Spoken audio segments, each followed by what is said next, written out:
So we're back in with Matt Malkus, and Matt was in, as we ended the previous segment, talking about more project-based learning Right. and more active rather than passive. Toward this end, one of the new instructional methods that's starting to be developed, start really the brainchild of Salman Khan, being called flipped learning, of using technology, using the internet, instead of having a teacher up delivering and the kids being passive Right. and then taking stuff with homework, is the idea that the teachers could place on videos access to the internet, the lectures, and what had traditionally been a lot of homework and guided practice and more active and project-based learning in the classroom. So what do you see as to make that system work, be more widely utilized in our K-12 education? What do we need to do on that? And what changes do we have to do as far as student responsibilities? Well, sure. Well, first of all, there is the concept of the technological divide still in our community. And that's access to technology, where you have the haves and the have-nots. Right.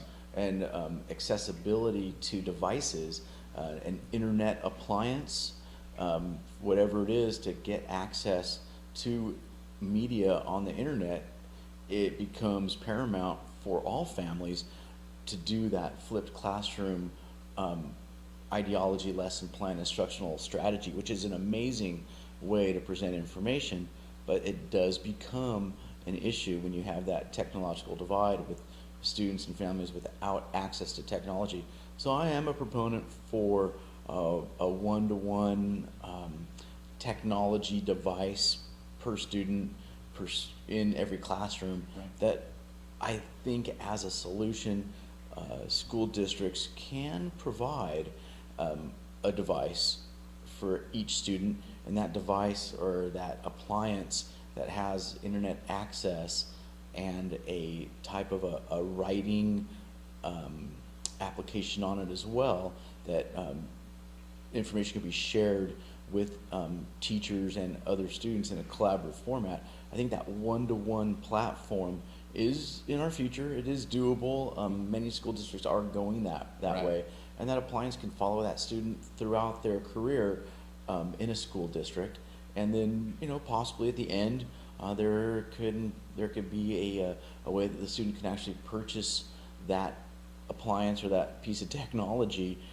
after it's been depreciated. Right. And we can get the next set of students on their own appliances, and that's one way to really get that platform moving forward, where students can see lecture and examples at home on Right. video format, Right. be taking that as their homework, Right. getting the overview and the instructional method, and then of course some type of an evaluative tool to show that they've actually seen the information. Write a small write-up, Right. or taking a survey would help as far as the follow-through and the evaluative tool for the teaching staff. But the main thing that is happening with that type of format is that transition to a project-based collaborative learning structure Right. in the classroom, which we haven't talked a lot about, but that is really where we need to go as a Right. instructional community and society, getting students to actually do their work together in class, Right. instead of sending stuff home and demanding extra time on the students and their families. With as busy as everyone's worlds are these Right. days, we need to give back to the families a little bit, is the other Right. piece of this. Families get family time. They have the time to actually be the primary educators in their Right. students' lives, as they should be, and not take up so much time struggling with the drill and kill Right. paper format of proving that someone has the concept down that they learned earlier that day. Right. Instead, moving forward to, here's the concept, come back to class, let's practice it together. Right. So I really do see that as a really remarkable development in the future of instructional strategies. I hope to see more of it in my district and in other classrooms around the community. Right. What I see with the whole thing, and talking to teachers, is the greatest challenge is getting those students responsible as being direct it. I Sure. mean, the last California League of Schools conference on a flipped learning workshop is the teachers there said the students who never do their homework when it's drill and kill are the same ones that don't watch the videos at home. So we're still, you know, as far as on there, and I think we are entering an age which that we're gonna place more and more responsibility on the students and their families to be directed for their learning. And I think that may be an economic divide in the future. Sure, and yeah, and I think there's many ways to get over that challenge and turn it into more of an opportunity for students and families. There's plenty of strategies out there to help students and families take care of that. One idea is that the students actually spend less time at school. Maybe they start later in the day, but once they log on, that starts their school day. Right. And they get the information, and then they can have a more relaxed morning.